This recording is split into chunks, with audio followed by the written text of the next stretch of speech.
हम सबको पता है कि क्रिप्टो करेंसी का फ्यूचर बहुत ज़्यादा ब्राइट है इस दुनिया में। बट इस ब्राइट फ्यूचर को ब्राइट तभी बनाया जा सकता है जब इस दुनिया में एग्जिस्ट करने वाली कंट्रीज़ क्रिप्टो को रेगुलेट करें और लीगलाइज करें, ताकि हमें क्रिप्टो का फ्यूचर सच में ब्राइट नज़र आए और क्रिप्टो में इन्वॉल्व लोग भी अपनी इन्वेस्टमेंट को सिक्योर और लीगलाइज समझ सकें और क्रिप्टो में अपने फ्यूचर को बेहतर बना सकें और ब्राइट समझ सकें। हमें पता है कि इस दुनिया में बहुत सारी कंट्रीज़ हैं, बट इन सब कंट्रीज़ में से 3 कंट्रीज़ ऐसी हैं जो कि सुपर पावर हैं और वही दुनिया के इकोनॉमिक सिस्टम को चला रही हैं। पहले नंबर पे हम सबको पता है कि अमेरिका यानी कि यूएसए है, सेकंड नंबर पर चाइना है और थर्ड पर हमें रशिया नज़र आता है।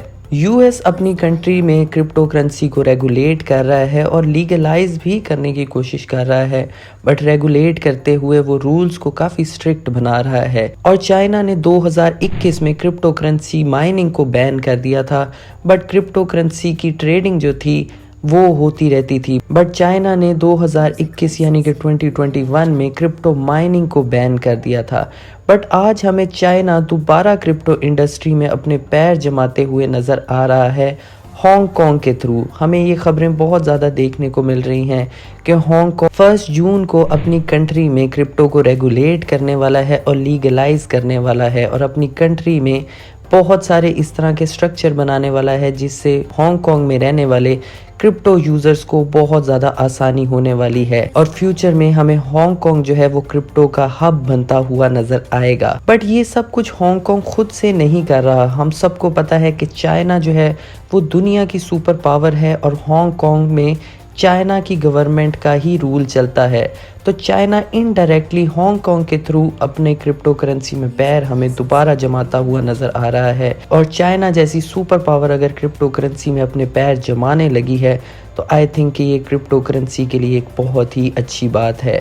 बट हांगकांग पहली ऐसी कंट्री नहीं है जिसने क्रिप्टो में अपना नाम बनाया है और क्रिप्टो फ्रेंडली हमें नज़र आती है। हांगकांग से पहले यूएई बहुत ही ज़्यादा क्रिप्टो फ्रेंडली कंट्री मानी जाती है, जहां पर आप क्रिप्टो से पेमेंट कर सकते हैं और क्रिप्टो को बहुत ही आसानी से आप ट्रेड कर सकते हैं। यूएई के अलावा जापान है, जर्मनी है, एल सल्वाडोर है, सिंगापुर है और साउथ कोरिया है। बट इन कंट्रीज़ के साथ साथ अब चाइना जैसी सुपर पावर भी हमें क्रिप्टो इंडस्ट्री में आती हुई नज़र आ रही है और हांगकांग के थ्रू वो क्रिप्टो को एक ग्लोबलाइज करने की कोशिश कर रही है। और फ्यूचर में हमें हांगकांग, यूएई और एल सल्वाडोर और जापान के साथ साथ हांगकांग भी हमें एक बहुत ही ज़बरदस्त क्रिप्टो हब और क्रिप्टो कंट्री बनती हुई नज़र आएगी। बट हांगकांग हर क्रिप्टो को लिस्ट नहीं करने वाला, कुछ उसने रूल्स बनाए हैं और कुछ रेगुलेशंस हैं जिसको अब हम इस वीडियो में देखेंगे। हेलो एवरीवन, मेरा नाम है शालीम और उम्मीद करता हूँ आप लोग ठीक होंगे, अपनी इस खूबसूरत सी ज़िंदगी को बहुत ही अच्छे से गुजार रहे होंगे।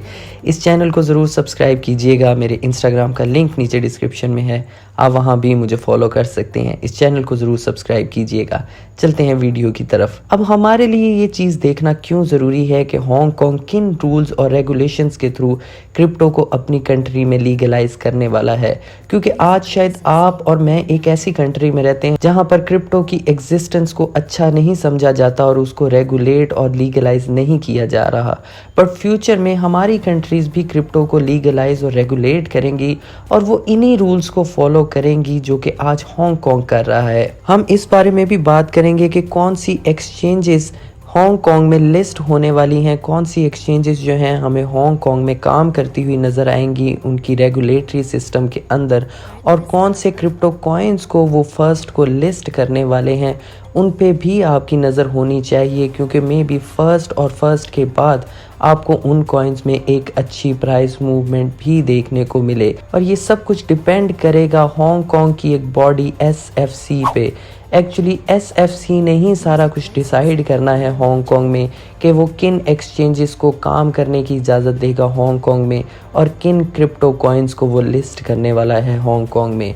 एसएफसी ने कुछ रेगुलेशंस और कुछ रूल्स बनाए हैं जो कि एक्सचेंजेस को फॉलो करने पड़ेंगे, और अगर एक्सचेंजेस उन पर पूरा उतरती हैं देन ही वो हांगकांग में काम कर पाएंगी।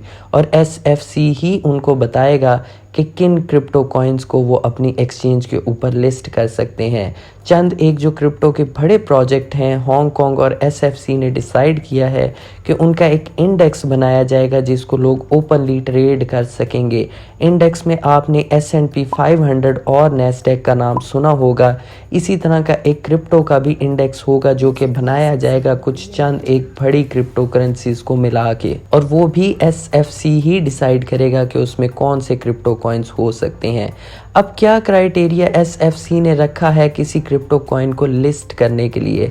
सबसे पहले तो उस क्रिप्टो प्रोजेक्ट की डेवलपमेंट टीम कितनी स्ट्रांग है और कहाँ वो काम कर चुके हैं, और क्या टीम इस तरह की है कि वो क्रिप्टो प्रोजेक्ट को फ्यूचर में आगे लेके जा सके। उसके बाद वो क्रिप्टो कॉइन की रेगुलेटरी सिस्टम को देखेंगे कि उन्होंने उस क्रिप्टो कॉइन को किस सिस्टम के थ्रू रेगुलेट करना है अपनी कंट्री में, और बाकी कंट्रीज उस क्रिप्टो कॉइन को कैसे रेगुलेट कर रही हैं और क्या रिस्ट्रिक्शंस लगाई हैं उन्होंने उस क्रिप्टो कॉइन के ऊपर।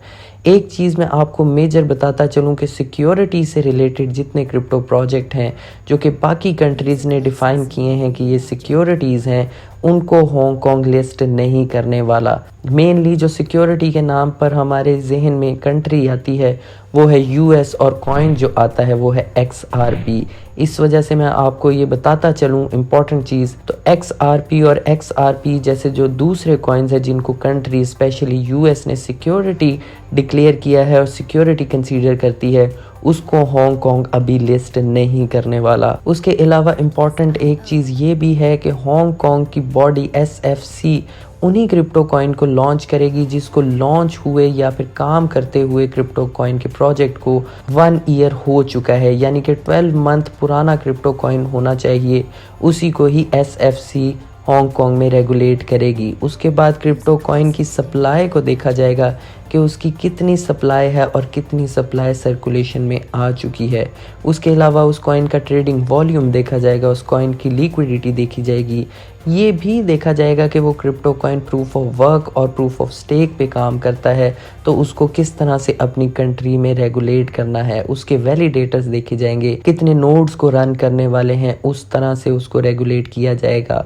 और मेनली ये चीज़ भी देखी जाएगी कि वो क्रिप्टो प्रोजेक्ट कितना डिसेंट्रलाइज्ड है और कितनी डिसेंट्रलाइजेशन अचीव कर चुका है। उसके अलावा उसकी टीम की मार्केटिंग स्ट्रेटजी को देखा जाएगा कि उसकी मार्केटिंग किस तरह से की जा रही है, क्या कोई उसके जो डेवलपर्स हैं और उसकी जो टीम है उसकी मार्केटिंग में कोई फेक चीज़ तो नहीं फैला रहे, उस कॉइन के बारे में कुछ झूठ तो नहीं बोल रहे सोशल मीडिया पे या किसी भी तरह से, क्या कोई क्रिप्टो करेंसी हाइप बेस्ड तो नहीं है, इस चीज़ को भी लाजमी देखा जाएगा। और मेन चीज़ जो मैंने आपको फर्स्ट में बताई है कि क्रिप्टो कॉइन ऑलमोस्ट 1 ईयर पुराना होना चाहिए। तो अगर आप सोच रहे हैं कि आर्बिट्रम, सुई और एप्टोस जैसे या फिर ब्लर जैसे क्रिप्टो कॉइन हांगकांग में लिस्ट होने वाले हैं, तो ये नहीं होंगे क्योंकि इनको 1 ईयर नहीं हुआ अभी लिस्ट हुए। और अगर आप मीम कॉइन्स के बारे में सोच रहे हैं तो मीम कॉइन्स भी लिस्ट नहीं होने वाले क्योंकि वो भी एक हाई बेस होते हैं और उनकी मार्केटिंग में बहुत ज़्यादा फेक अराउंड किया जाता है। अब कुछ बात कर लेते हैं कि कौन सी क्रिप्टो एक्सचेंजेस ऐसी हैं जो कि हांगकांग में लाइसेंस लेंगी और जिनको लाइसेंस मिलेगा एसएफसी से। तो हम सबको पता है, हम सब इस चीज़ से वाकिफ़ हैं कि दुनिया की जो सबसे बड़ी एक्सचेंज है और जो सबसे ज़्यादा यूज़ की जाने वाली एक्सचेंज है वो है बाइनांस। तो बाइनांस भरपूर कोशिश करेगा एसएफसी से लाइसेंस लेने की कि वो हांगकांग में अपनी एक्सचेंज को ऑपरेट कर सके। तो मे भी शायद फ़र्स्ट हैंड बाइनांस को लाइसेंस ना मिल सके, बट फ्यूचर में शायद उसको मिल सकता है। तो जिन एक्सचेंजेस को लाइसेंस मिलने के चांसेस हैं उनमें सबसे बड़ा जो नाम हमारे सामने आता है वो आता है OKX एक्सचेंज का, क्योंकि एक चाइनीज़ क्रिप्टो एक्सचेंज है तो उसको आई थिंक एक जल्दी लाइसेंस मिलने के चांसेस हैं। उसके अलावा खू कॉइन है, होबी ग्लोबल है और कॉइन बेस को भी लाइसेंस मिलने के चांसेस हैं कि वो हांगकांग में अपनी एक्सचेंजेस को रन कर सकें। अब कुछ बात कर लेते हैं कि हांगकांग किन मेजर क्रिप्टो प्रोजेक्ट को लिस्ट करने वाला है, और इन्हीं क्रिप्टो प्रोजेक्ट का एक इंडेक्स बनेगा जिसमें हांगकांग में लोग ओपनली ट्रेड कर सकेंगे उनकी ट्रेडिंग मार्केट में। तो अगर हम चंद एक बड़े नामों को देखें जो कि हमें लिस्ट बताई गई है कि ये हांगकांग में फर्स्ट हैंड क्रिप्टो प्रोजेक्ट जो लिस्ट होने वाले हैं, उनमें बिटकॉइन है और एथेरियम है, फिर कार्डानो है, पॉलीगॉन मैटिक है, सोलाना है, लाइट कॉइन है, एवलांच है, पोल्का डॉट है, बिटकॉइन कैश है और चेन लिंक है। ये चंद एक क्रिप्टो प्रोजेक्ट हैं जो कि फर्स्ट हैंड हांगकांग में लिस्ट होंगे और इनका इंडेक्स भी बनेगा।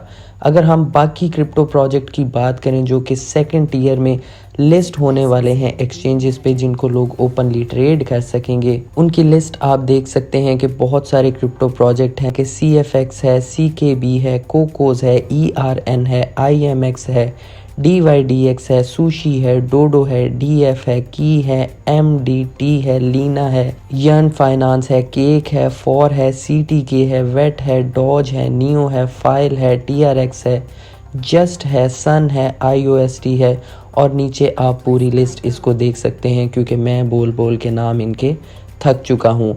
तो सबसे ऊपर जो क्रिप्टो प्रोजेक्ट है CFX, इसके बारे में मैंने आपसे हर वीडियो में जिक्र किया है कि ये क्रिप्टो कॉइन एक बहुत ही इम्पॉर्टेंट क्रिप्टो कॉइन है क्योंकि नेक्स्ट बुल रन जो है हमें चाइना के थ्रू देखने को मिलेगा और वो आएगा हांगकांग के थ्रू। चाइना जो बुल रन लेके आएगा नेक्स्ट, वो हांगकांग के ज़रिए लेके आएगा और CFX एक चाइनीज़ कॉइन है जिसको चाइना का और चाइना के इर्द गिर्द जितनी कंट्रीज़ हैं इसको एशिया का कार्डानो और पॉलीगॉन मैटिक कहा जाता है। इसलिए मैंने CFX कॉइन का यानी कि कॉर्नफ्लेक्स कॉइन का बार बार आपके साथ जिक्र किया था। अगर आपने वीडियोस देखी होंगी तो मैंने आपको बताया था कि ये बहुत ही इंपॉर्टेंट क्रिप्टो प्रोजेक्ट है नेक्स्ट बुल रन के लिए। मैंने इस पे एक डेडिकेटेड वीडियो भी बनाई है, अगर आपने वो नहीं देखी तो उसको ज़रूर देखिएगा। मैं आपको रेकमेंड करूँगा कि आप CFX यानी कि कॉर्नफ्लेक्स कॉइन के ऊपर वीडियो ज़रूर देखिए। तो ये आज की वीडियो थी। अगर हम मॉरल की बात करें तो एक बहुत ही इंपॉर्टेंट वीडियो थी जिससे हमें पता चला है कि फ्यूचर में किसी भी कंट्री में जो रेगुलेशंस आनी है वो किन क्राइटेरिया के थ्रू आएगी। और अगर चाइना जैसी सुपर पावर हांगकांग के थ्रू क्रिप्टो को लीगलाइज और रेगुलेट कर रही है तो बाकी जो कंट्रीज़ हैं, जो छोटी कंट्रीज़ हैं, मैं किसी का नाम नहीं लेता, बट जितनी भी कंट्रीज़ हैं वो चाइना जैसी सुपर पावर अगर क्रिप्टो को लीगलाइज और रेगुलेट कर रही है तो बाकी कंट्रीज़ के लिए भी मस्ट है कि वो क्रिप्टो को रेगुलेट और लीगलाइज करेंगे ही करेंगे। आज नहीं तो कल उनको करना ही पड़ेगा। ये थी आज की वीडियो। उम्मीद करता हूँ आपको वीडियो अच्छी लगी होगी। वीडियो अच्छी लगी हो तो वीडियो को लाइक कर दें, चैनल को सब्सक्राइब कर दें। मेरे इंस्टाग्राम का लिंक नीचे डिस्क्रिप्शन में है, आप वहाँ भी मुझे फॉलो कर सकते हैं। मुझे दें इजाज़त, बाय।